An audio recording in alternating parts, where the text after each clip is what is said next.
Welcome back, folks, to the Phoenix Fight Garage. In case you haven't been with us before, this is episode 8. We are just getting started on this channel. It's been a fun 3 to 4 months of getting this thing going. If you haven't seen our most recent video, we broke down UFC Des Moines, UFC Kansas City, UFC 314, and here we are tonight to break down UFC 315 with Bilal Muhammad defending his title for the first time.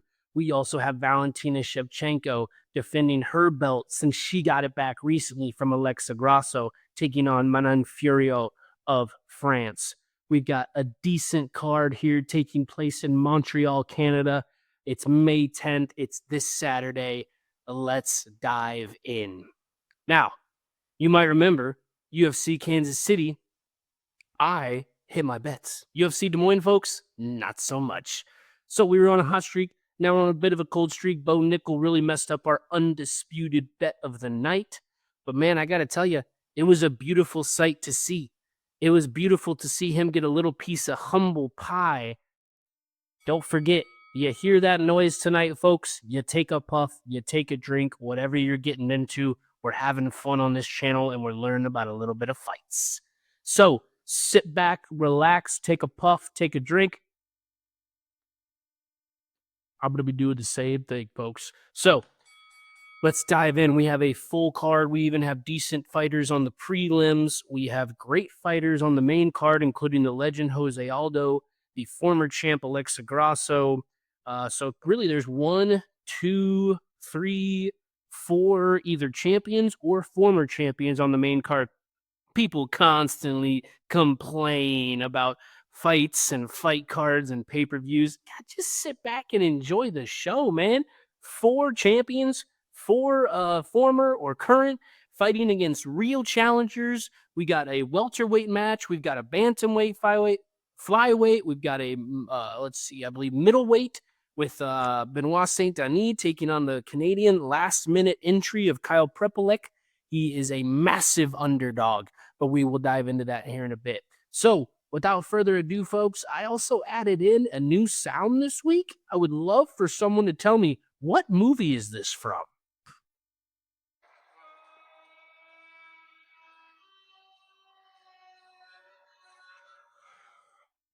I know a couple of my homies know what that's from. So, without further ado, let's jump into our main card breakdown. Then we'll get into some bets, and we'll roll out from there, folks. Don't want to take too much of your time. We've got, starting off the main card, Benoit Saint-Denis. You might remember him off his last 2 fights. He had a doctor stoppage against Money Moicano. Money Moicano got him out of there quick. Before that, Dustin Poirier knocked him out. And he has maybe the greatest nickname in the UFC with God of War, but lately he has not been one. So he has lost his last 2. He is 29 years old with a record of 13-3. He has beat Matt Frivola in 2018. Since then, his stock has really gone down. And once again, folks, as I've said before on this channel, it's hard to vote for a Frenchie, but I'm voting for one tonight. There's 2 on the main card, and it's going to be Benoit for me.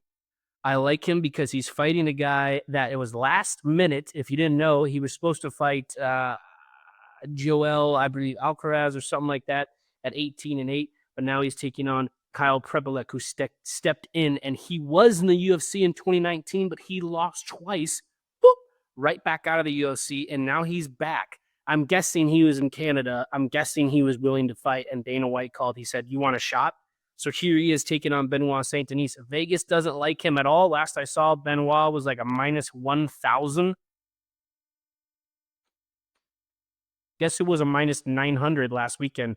Ryan Garcia in boxing, and he lost. So if you would have put some money on Rolly Romero, you would have came out with a fat check after that boxing match. So it's something to at least look at. Like I said, Kyle is coming in on a week of acceptance. He is a southpaw. He has a deficit of a 3-inch reach advantage, and he's 6 years older than Benoit. So I like Benoit there, but he is 5-3 in the UFC. So will Benoit step up to the plate and get himself back in the win column? We will find out, but I like Benoit to start out the night. Moving into our second fight, which is a great women's fight at flyweight. Alexa Grasso, the former champion, the Mexican fans love Alexa Grasso. If you haven't seen her polls, go check those out. She always wins whenever I have her in a poll. Her last 3 fights, though, have all been against Valentina Shevchenko, who is in the co-main event. Valentina is the current champion with Alexa Grasso on her heels. And her last 3 fights to Valentina, she lost, she had a draw, and she choked Valentina out. If you haven't seen that footage, she choked her out so hard that her face looked like a completely different color, and she got the belt for a little bit. She's going back for it.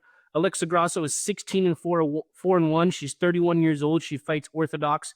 She loves to get a choke on, but she will get another chance at a title shot if she can pull off the win here, or maybe she'll get a fight against Blanchfield versus Barber, I believe. That's a main event of a fight night coming up. Not exactly an exciting one. We'll be putting out a video for that one, but it does mean a lot for the flyweight division. Alexa Grasso is number 1. Natalia Silva, who she's fighting, is number 5. She is 18-5-1. She is a real up-and-comer Brazilian. This is her 6th UFC fight. She's 28 years old. She fights southpaw. Her style, surprisingly, is taekwondo. Boom, that's for you. She is on a 12-fight win streak. So she is the hot fighter here, and surprisingly, Vegas likes her going into this fight. So right now, Grasso is the underdog, which honestly surprises me. But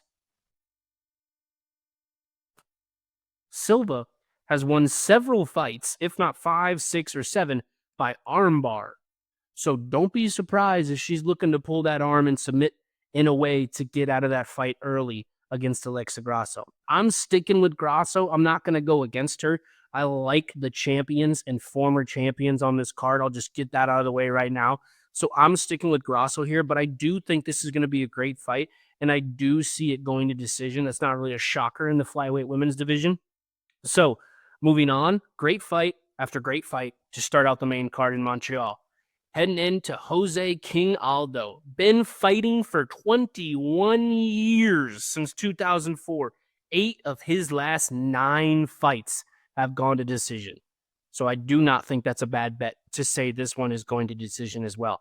He has a 1.5 reach advantage, but Ayman Zahabi, who he's fighting, number 14 at 12-3, he's 37 years old, so they're both older. They're both at the end of their career. Ayman is 1 inch taller, and like I said, they both are orthodox. He has 8 fights in the UFC, 5 to decision, 3 by TKO. So once again, I like the idea of this going to decision. Now, something to note about Ayman is he has been fighting professionally for 12 years.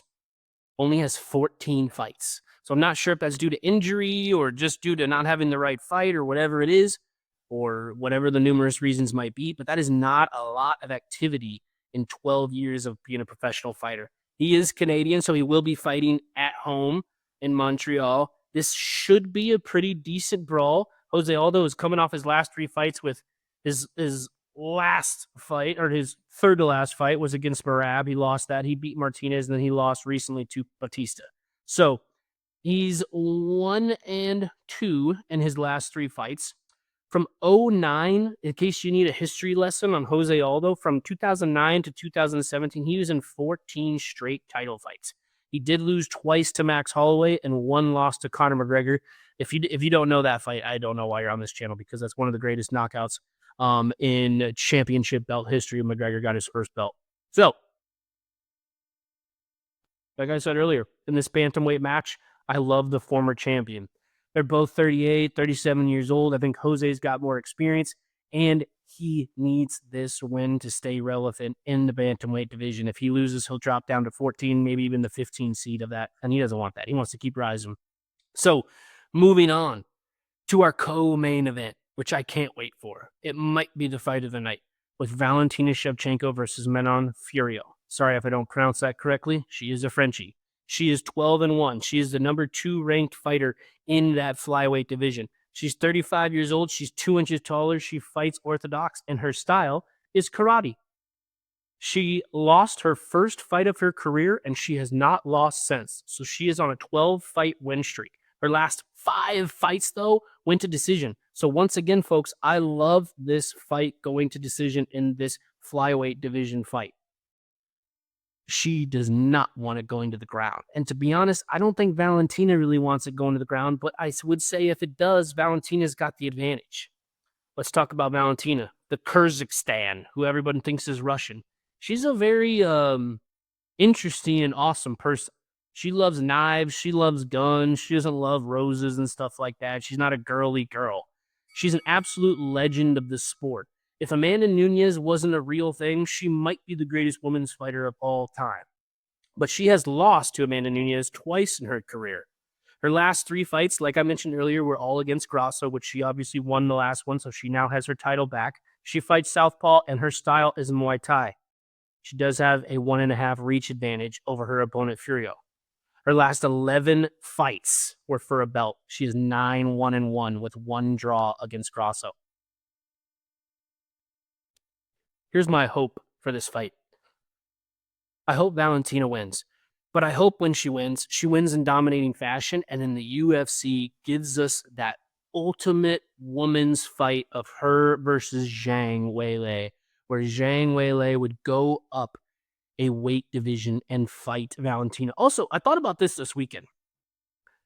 Am I the only one that thinks it's crazy there's only 3 weight divisions for women's in the UFC? Like, I know it's kind of a little odd, but wouldn't you be down to see like a 185 girls go at it or like a 205 weight division go at it? Just some heavy hands, some thick ladies getting after it and knocking each other out. I think that'd be fun. I don't see why it's not a thing. So I'm going to shoot over an email to Dana and Hunter Campbell and see what I can make happen. But Valentina, 24-4-1, the Bullet, one of the better nicknames in the UFC. She is 37, excuse me. So she is reaching towards the end of her career, but she's still got an engine in her. So I can see Valentina making this happen. This is a huge fight for the Frenchie Furio, but I don't see it happening. I like Valentina here. I like her dominating. It's her time to continue to retain that belt, if not have a Grasso matchup coming her way. Like I said, the dream would be to have that Zhang Weili fight as a main event. So, moving into our main event of Belal Muhammad versus Jack Della Maddalena. Belal is the champ. He took the belt from Leon Edwards, which I have playing behind us here. Trust me, I'm a Leon fan. I didn't really want that to happen, but you gotta give respect to Belal. He's 24-3. He's beaten guys like Gilbert Burns, Sean Brady, Leon Edwards, Stephen Wonderboy Thompson. These 2 guys have the same height, the same reach. It is very even. Besides the fact that Jack hasn't been in huge fights, his biggest wins was he beat Gilbert Burns and he beat Kevin Holland. Don't get me wrong, those are tough fights, but nothing to compare to what Belal has gotten through to get to this point in his career. Belal is 16-3 in the UFC. Like I said, first time defending his belt. When he fought Leon, sorry, I got to keep this bad boy going. I'm loving this cigar tonight. Leon and him went at it for the full 5 rounds. Belal really handled him throughout the entire fight. Yes, it was in the UK. Yes, it was really early in the morning, but Leon should have been prepared for that. And Belal just handled him. Ground control, cage time. He was all over it. And really, it wasn't even a close decision. It was an absolute wayward towards Belal. So, here's my interesting fact if you haven't seen this week. Belal Muhammad calls himself one of the greatest strikers in the UFC. Don't get me wrong, he's decent. He pieced up Sean Brady. He did not do the same thing he did with Leon to Sean Brady. And Sean Brady is up for a title fight next. And then I think behind him is Ian Gary. And of course, Shavkat's hanging out there too. So there's several guys in that welterweight division that want that belt and could really challenge Belal. Belal has never, hear me folks, has never scored a knockdown in the UFC. He has never knocked someone down to the ground. That's pretty crazy. I'm getting you faded tonight. If you're keeping up with me and my ding-dings here, that's like the 6th or 7th one. So, huge main event here. Another fun fact, Belal Muhammad wanted to be a lawyer before he was a fighter. Okay? So, he's got a brain on him. But I will say, he's a solid fighter, but can be very boring. So, I could see a lot of these fights on the main card going to decision. We'll see about the main event. But let's talk about Jack Della Maddalena. 17-2, an Australian. Just like Volkanovski, he is a former rugby guy.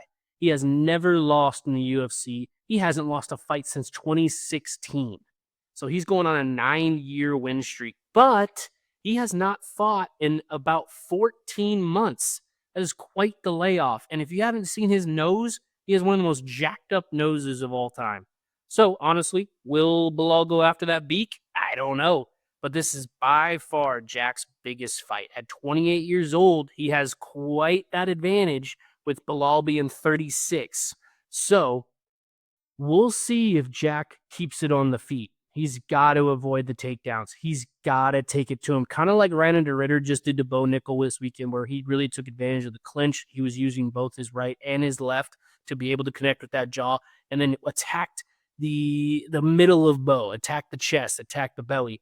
And as you saw, Bo Nickel gave up pretty quick when he was getting pummeled. So this is a really tough one to call, but I'm sticking with Bilal here, the American/Palestinian. Don't confuse yourself. He was born in Chicago to Palestinian parents. So when he walks out, he will be rocking the Palestinian flag. Whatever your opinion on it is on that, I don't really give a shit. But the guy can fight, and I think he keeps his belt. He hasn't lost since 2019 to Jeff Neal. So I think that could be a great fight. I really hope it's more entertaining than his last fight with Leon Edwards, but it's not my call. Bilal might just handle it the whole way, or maybe Jack will catch him. We'll see. I'm looking forward to it. Let's dive into some bets. Bets. Folks, we've got our Undisputed Bets, which we hit in Kansas City, but we did not hit in Des Moines. I love Bilal, Shevchenko, and Benoit. Uh-oh. Time to light this baby back up. I love Bilal, Shevchenko, and Benoit. At plus 271, folks, that $20 wins you 75. Like I said earlier, Vegas loves Benoit, so that kind of hurt our parlay.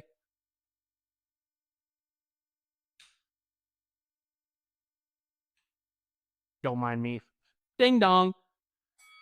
Parlay main card. Sorry about that. I love Bilal. I love Valentina. I love Aldo. I love Grasso. And I love Benoit. Plus 1,500 wins you betting $20, $320. So if you don't like one of those, switch it out for who you do like. But parlay main card, there you go at plus 1,500. My wife, her bets this weekend, Bilal, Valentina, and Grasso. That's plus 904. Like I said, Vegas is not digging Grasso so far. $20 wins you 200 on that one. So we got our Undisputed Bets. We got our parlay main card. We got our wife's bets. Welcome back. If this is your first time, it's nice to have you here. We are going to take a little bit of a break just because there's a couple kind of lame fight nights. Even though I do love my boy Gilbert Burns, he's got a fight night coming up. There's a woman main event coming up between Blanchfield and Barber, I believe. And then after that, folks, UFC 316 with my guy, the Phoenix guy, Sugar Sean O'Malley versus Marab. Don't know how that one's going to go. It's going to be a tight one, but we will get into that one deeper when it rolls around to June 7th, I believe. So until then, folks, make sure you subscribe, share this video. Thank you for being here and supporting. Peace out.